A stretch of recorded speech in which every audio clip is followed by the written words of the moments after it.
પૂરણ ગલન. નિજ સ્વરૂપનું ભાન થયા સિવાય વ્યવહાર પણ મદદ કરી શકે નહીં, અને શુદ્ધ વ્યવહાર સિવાય નિજ સ્વરૂપનું ભાન મદદ કરી શકશે નહીં. આ બેવું એકબીજાને સંલગ્ન છે. દાદા ભગવાન. જ્ઞાની પુરુષ દાદા ભગવાનને એક મહાત્મા કહે છે, અમોએ આપની પાસે જ્ઞાન લીધું એને 1 વર્ષ પૂરું થયું. તેમાં મારા બહારના વર્તનમાં પણ ફેરફાર દેખાય છે. મારી ભાષા કઠોર હતી, એને બદલે નરમ થતી જાય છે. દાદાશ્રી કહે છે, હવે એ પૂર્વભાવનો ભરેલો માલ જેમ જેમ ઓછો થતો જાય છે તેમ તેમ ફેરફાર દેખાય. આપણા લોકો જે બાહ્ય વર્તનમાં ફેરફાર ખોળે છે એવું એકદમ ના જડે, પણ તમને પોતાને ખબર પડે કે ઓછું થતું ગયું. બીજા લોકોને તો ચંદુભાઈ એવા ને એવા દેખાય. આ બધાને ફેરફાર ક્યારે દેખાય? આ ભરેલો માલ બધું જ ખાલી થઈ જશે, ત્યાર પછી એમને મનમાં થશે કે આ ચંદુભાઈ પહેલાં હતા એવા ના હોય. દાદાશ્રી સમજાવે છે, આચરણ એ તો પૂતગલમાં જે ભર્યું છે તે નીકળશે. પૂતગલનો અર્થ શું?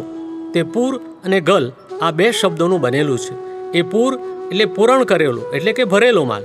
તમે ગયા અવતારે જે પૂરણ કરેલું છે તે આ અવતારમાં ગલન એટલે કે નીકળી રહ્યું છે. હવે બોલો, ગલન થાય તેમાં તમે રાગ દ્વેષ કરો એનો શું અર્થ છે? એ તો ભરતી વખતે જોવાની જરૂર હતી. હવે આ નીકળતી વખતે શું? એ તો ઉપાય જ નહીં ને, એ તો થયા જ કરવાનું. એને જોયા કરીએ, જે થાય છે તેના જ્ઞાતા દ્રષ્ટા રહીએ, કારણ કે એ તો ભરતી વખતે જોવાની જરૂર હતી. એ ભરતી વખતે જ્ઞાની પુરુષ મળ્યા ના હોય એટલે જે ભાવે એ બજારમાંથી ખરીદી કરી. માટે હવે જે ભાવે બંધ કર્મબંધન થયો છે તે ભાવે જ નિર્જરા ગલન એટલે કે કર્મફળનો નિકાલ થાય. નિર્જરામાં ફેર પડે નહીં. તે મહાત્મા દાદાશ્રીને પ્રશ્ન કરે છે, એનું પ્રતિપૂર્ણ એટલે કે સામે વર્તન કેવું હોવું ઘટે?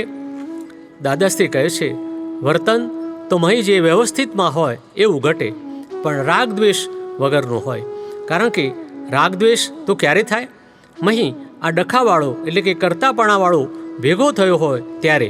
કરતા ભેગો થાય કે રાગ દ્વેષ થાય.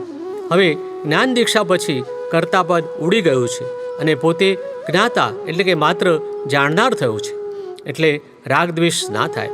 ગુસ્સો થાય પણ એની પાછળ દ્વેષ ના હોય. ઘડી એટલે કે થોડી વાર પછી કશું એ નહીં.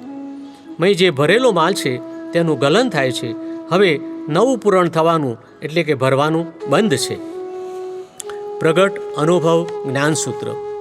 પોતાની અંદર જે ભગવાન પદ રહેલું છે તે પ્રાપ્ત કરવા માટે મનુષ્ય સાધુ થવાની જરૂર નથી, પણ સીધા થવાની જરૂર છે.